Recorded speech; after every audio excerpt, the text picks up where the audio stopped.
آپ کو اندازہ نہیں ہے کہ جو ملک اس لیے بنا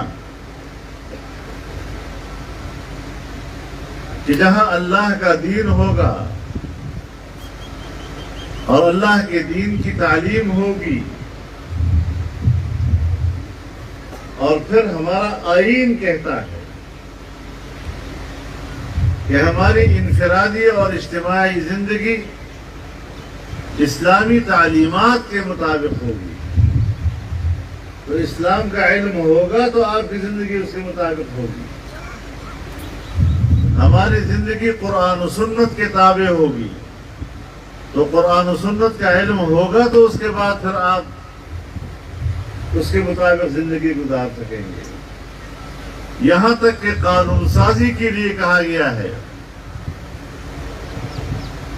کہ قانون سازی قرآن و سنت کے مطابق ہوگی، اور کوئی قانون سازی قرآن و سنت کے منافی نہیں ہوگی، تو پھر قانون ساز اداروں میں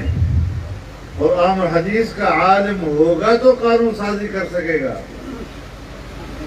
اور قرآن و سنت کا عالم نہیں ہوگا تو قانون سازی کیسے کرے گا؟ یہی وجہ ہے کہ سن 1973 میں آئین پاس ہوا، اور اس آئین میں لکھا گیا کہ پاکستان کا مملکتی مذہب اسلام ہوگا، اور قرآن و سنت کے مطابق تمام قوانین بنیں گے،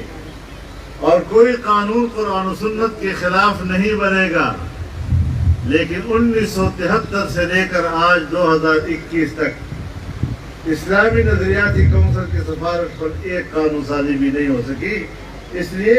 کہ ہماری پارلیمنٹ ایسے لوگوں سے بھری ہوتی ہے کہ جن کے پاس قرآن و سنت کی رہنمائی کی صلاحیت استعداد نہیں ہوتی،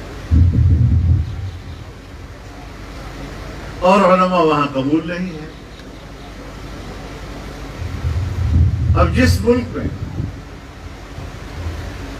جس فکر اور جس ذہن کے لوگ لائے جاتے ہوں اور ایوان بھر دیا جاتا ہو ان لوگوں سے، اور ہمارے ملک کی ایک طاقتور ادارہ جسے اسٹیبلشمنٹ ہم کہتے ہیں، جب بیوروکریسی کا لفظ آئے گا تو اس میں دو الفاظ آئیں گے، ملٹری بیوروکریسی اور سول بیوروکریسی، لیکن ملٹری بیوروکریسی بالادست ہوگی سول بیوروکریسی کے اوپر۔ جب وہ ملٹری بیوروکریسی کا حکم نہیں مانے گی تو مستوجب سزا قرار